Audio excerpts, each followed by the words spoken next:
BSF के जवानों के साथ आज न्यूज नेशन मौजूद है। हम आपके सामने पेश कर रहे हैं कैसे बीएसएफ पूरी जद्दोजहद के साथ, पूरे तनमन के साथ अपनी सीमाओं की रक्षा करता है। आज ये जो पोशाक मैंने पहन रखी है, ये बीएसएफ के जवानों की है और मैं आपको कह सकता हूं, इस पोशाक, इस टोपी को पहनकर जो फक्र महसूस होता है वह आप अपने दिल में महसूस कर सकते हैं। आपकी दिल की धड़कनें आपको ये कहती हैं कि हाँ, आओ आगे बढ़ें, इस देश की माटी के लिए कुछ कर गुजरें। हमने आपको वादा किया था कि हम आपको बीएसएफ के अलग अलग रंग दिखाएंगे, तो आइए ये देखिए एक और रंग। आप इन्हें देखकर यही सोच रहे होंगे कि ये दरअसल मंगनियाज हैं या फिर राजस्थानी फोक आर्टिस्ट हैं, लेकिन अभी कुछ ही देर पहले पोशाक पहनकर 3 क्लस्टर के साथ आपके सामने ये अपने गाने का पेशकश कर रहे थे। लेकिन जैसा कि हमने आपसे वादा किया था, कभी आपने सोचा, कभी आपने ऐसा कहीं देखा कि ऊंटों पर सवारी हो सकती है, ऊंट पर आप बैठ सकते हैं? ऊंटों का नाच देखा क्या? नहीं देखा ना? तो आइए आपको दिखाते हैं। खान साहब, आज हम आपसे ये जानना चाहेंगे, ऊंटों पर सवारी होती है, ऊंटों के साथ लोग सफर करते रहते हैं, ऊंट साथी है, लेकिन ऊंट को आप नचवाते हैं भाई, ये तो बहुत कमाल की चीज है। कैसे? ऊंट हमारा बीएसएफ का साथी, ये बॉर्डर पे हमारे साथ में 24 घंटे रहते हैं। जब हम बॉर्डर पे ड्यूटी से थक जाते हैं या अपने टाइम के अंदर मनोरंजन करते हैं, जैसे बीओपी में, तो ऊंट डांस भी कराते हैं। हम इनको डांस करके अपना दिल को खुश करते हैं। मैंने इंसानों का डांस तो सुना था, ऊंट भी डांस, इसलिए इसको कराने के लिए तो हमने इनको सिखाया है और हम इनको कराते हैं। हाँ। हमारे मनोरंजन के लिए इनको ऊंट डांस कराते हैं। क्या बात है, आइए जरा देखते हैं कैसे आप कराते हैं।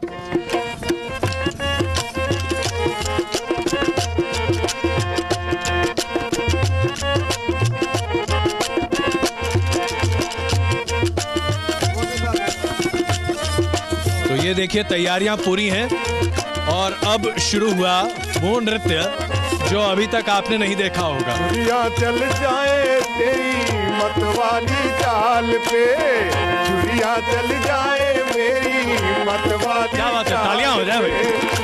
गोटेदार लहंगा निकलूं जब डाल के, ये गोटेदार लहंगा निकलूं जब डाल के, छुरियां चल जाए मेरी मतवाली चाल पे, छुरियां चल जाए मेरी मतवाली चाल पे। तुम भी कमाल के हो, हम भी कमाल के, तुम भी कमाल के हो, हम भी कमाल के। छुरियां चल जाए, छुरियां चल जाए तेरी मतवाली चाल पे, छुरियां चल जाए तेरी मतवाली चाल पे। अरे खान साहब भाई, आपने तो छुरियां चलवा दी यहाँ पर इनकी मतवाली चाल पे, अरे हम सब तो पहले ही डर जाएं। ये आप करते कैसे हैं? ये बस खाली रस्सियों का खेल? ये हमारे इस मौरी का इशारा समझता हूँ, इशारे से हम इनको डांस कराते हैं और जैसे हम बोलते हैं वैसे ये करता है। इनको ट्रेनिंग कराने, प्रशिक्षण देने पर एक इंसान की तरह काम करता है। क्या बात है। और कभी ऐसा हुआ कि आपने सिखाने की कोशिश की कुछ और हो गया कुछ और?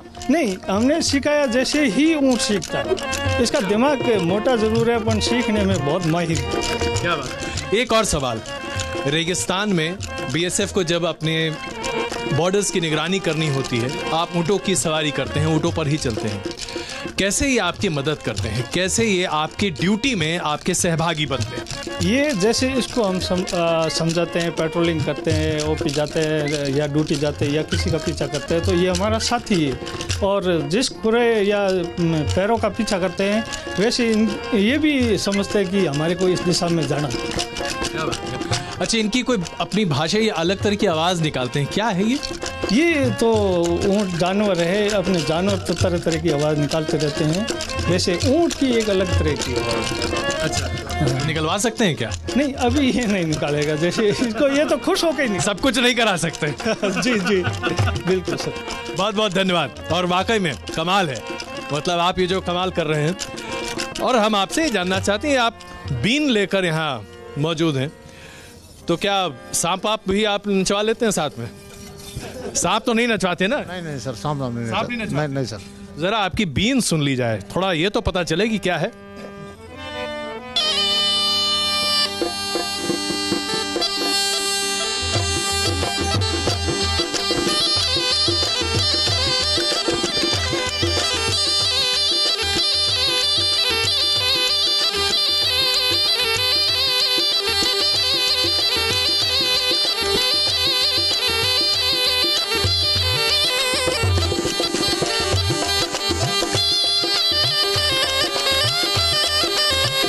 रहा है डांस करने के लिए।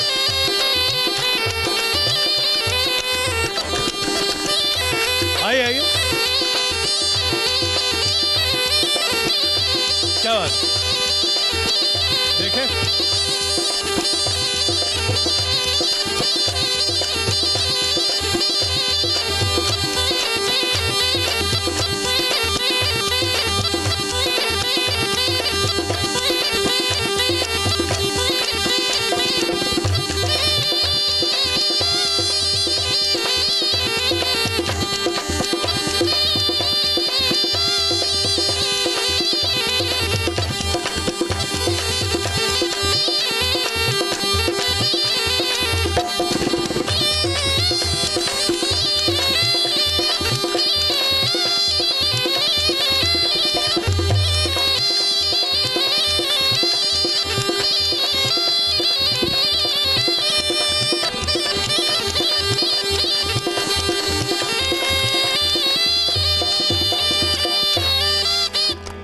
बहुत खूब, बहुत खूब।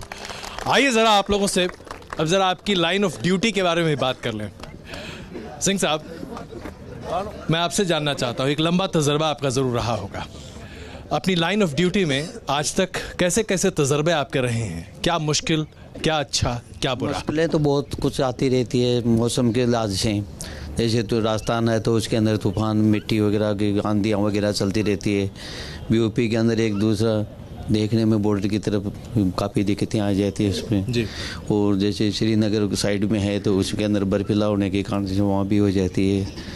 बंगाल साइड में है तो आसाम, त्रिपुरा, मेघालय, उस साइड में भी काफ़ी दिक्कतें हो जाती है बारिश के टाइम। कोई ऐसा तजुर्बा जो आप में से कोई हमारे साथ साझा करना चाहे? बहुत मुश्किल आई और उसके बाद भी आप लोगों ने कुछ ऐसा कर दिखाया जिसकी वजह से आज हम सब सुरक्षित हैं, फ़ख्र महसूस करते हैं आपके लिए। कोई भी आप सबके बीच में कोई भी अगर अपनी बातों को रखना चाहे, मैं चाहूँगा शुरुआत मैं आप ही से कर रहा हूँ। सिंह साहब जी सर, कोई ऐसी चीज़ जो आपको लगता है कि आपने जो की वो शायद और कोई नहीं कर सकता था? नहीं, ये काम तो हर आदमी भी कर सकता है, ऐसी कोई मुश्किल नहीं है कि जो जवान भर्ती हो गया वो काम किसी को नहीं कर सकता है। सभी काम को कर सकता है, पर क्या है कि उसको ट्रेनिंग देना बहुत ज़रूरी रहता है जी। ट्रेनिंग के दौरान ही कर सकता है, बाकी ऐसे तो नहीं कर सकता। क्या बात है। आपसे समझें बिश्नोई जी, आप क्या कुछ तजर्बा ऐसा, बच्चों को एक कहानी सुनाई होगी आपने, जैसे मैं 1999 में कारगिल युद्ध कवर कर रहा था, कोई नया पत्रकार या कोई छोटा बच्चा मिलता है तो मैं उसे बताता हूँ पता है ऐसा हुआ था। आप क्या करते हैं घर पे? घर पर कहानी क्या, जो ड्यूटी होती है, ड्यूटी हम जो बॉर्डर की ड्यूटी उसके बारे में हम घर जाकर कुछ नहीं बताते। घर में घरेलू काम से ही फुर्सत नहीं, अपना खेती बाड़ी, ट्यूबवेल, बच्चे देखते हैं जी। हम घर में जाकर इसको शेयर नहीं करते इधर की ड्यूटी को। क्यों? घरेलू परिवार में घर के ही काम बहुत होते हैं। साल में 2 महीने तो घर जाने को मिलता है, वहाँ पर बीएसएफ को पाल दिया तो घर कब देखेंगे?